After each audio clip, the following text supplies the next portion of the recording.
With the exception of RJ Barrett, most New York Knicks players right now are off to a slow start. But in my opinion, there is one starter among all of them that is off to the most concerning start.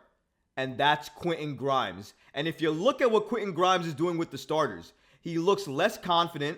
And even more than that, it looks like he's taking less attempts per game. We're going to break down exactly why I'm concerned and if this is a trend that we need to be concerned about moving forward. All of this and so much more today. So be sure you're subscribed to the channel and have notifications turned on so you don't miss a second of any of the new content. And now, let's get started.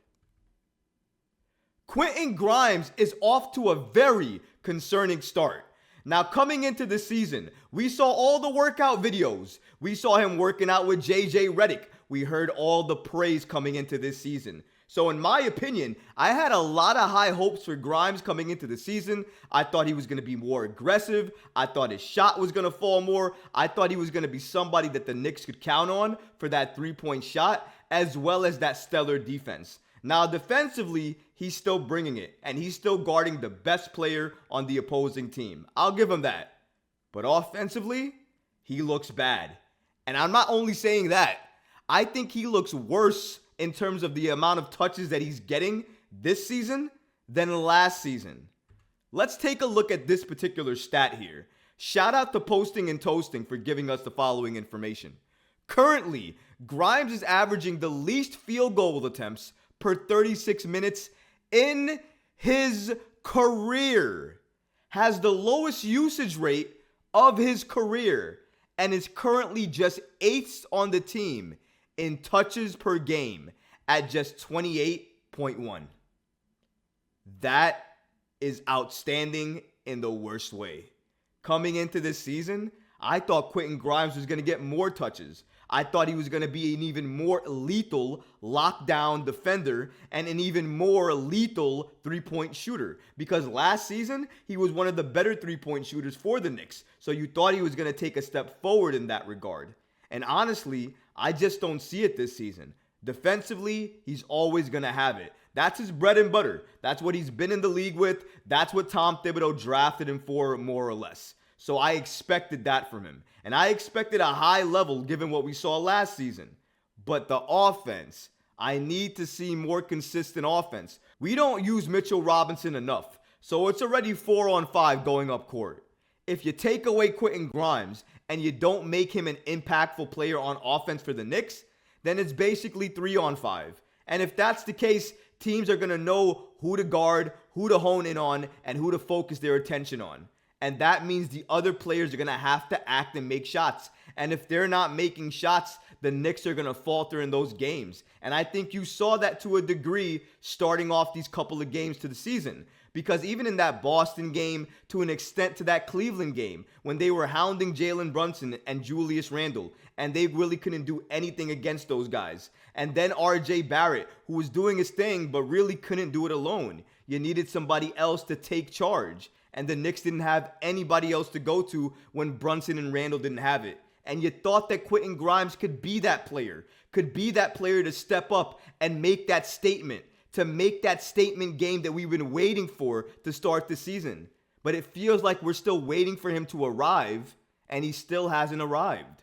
Shout out to StatMuse for giving us the following stats on Quentin Grimes. I know it's early. It's only 8 games. But this is pretty bad in terms of what I was expecting from Quentin Grimes this season. 7.5 points, 1.6 rebounds, 1.1 assists in 8 games, like I said before, 36.4% from 3.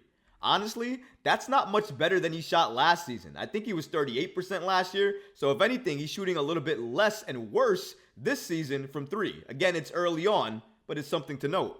And then for field goal attempts, 6.6. And he's at 41.5%. And then three-pointers attempted, 5.5, with an average of 2 three-pointers made. Essentially, that's where his points are coming from, because he doesn't get any other points inside the paint. And honestly, for me with Quentin Grimes, I needed to see that more. He looks stronger. He looks bigger. Why not use that strength to get contact in the paint and go to the line? Do something else with your game, because if you keep the defense guessing, you'll have way more ability and room to create off the dribble, to take those threes that you like to take in the corner, and to also be aggressive in the paint. He has so many options to his game if he just plays his game, and I just don't understand why he doesn't cut more to the basket. He needs to cut more. He needs to run to the basket more. When he has the ball in his hands, he needs to be aggressive. If the three-point shot is not there, go to the basket, be aggressive, take contact, and get to the line. 5.5 attempts from three, 2 3-pointers made thus far in 8 games played this season at 36.4%. Obviously, the three-point shot is not falling the way we had hoped. And if that's the case, then be aggressive and drive.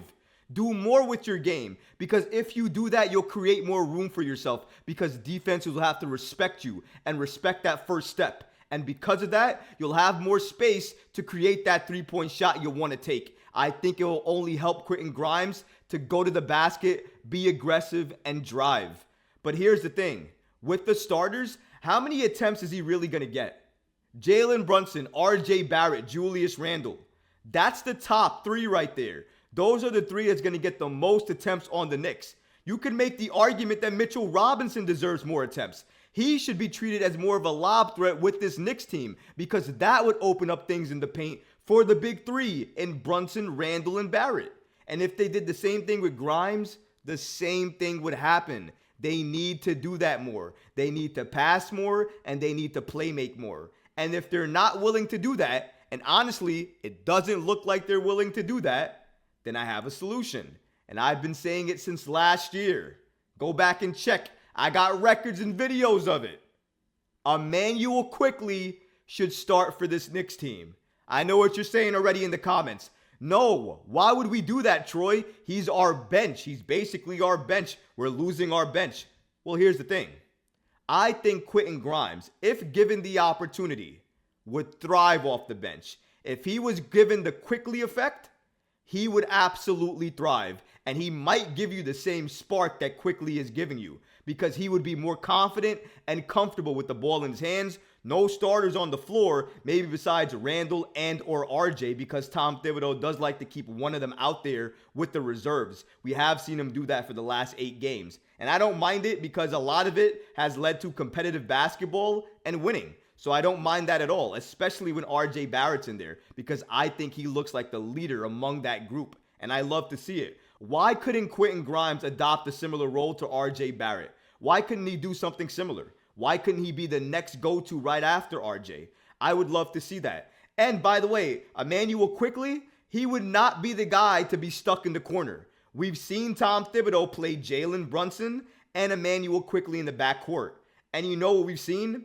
A lethal 1-2 punch, because Jalen will sometimes go inside, or Immanuel Quickley will sometimes go inside. And Immanuel Quickley is confident with his dribble enough to take you off the dribble, to use screens, to go into the paint to take contact, to use the floater, or to dribble right back outside to the three-point line and take that shot. He can do all of that and more, and he's aggressive and confident, way more than Quentin Grimes is right now. That's why he needs to start. You're also going to increase his value if you start him. And if the Knicks are looking to make that trade for that star player, and they're looking to make that trade around Immanuel Quickley, then starting him only helps the Knicks do that, because it increases his value and makes him look like he's a starter. So that helps him. Quentin Grimes thrives off the bench. He gets the Quickley experience, and I think he feels confident and comfortable playing that playmaker role off the bench with RJ Barrett getting a lot of those passes. And I think he would thrive, guys. I really do.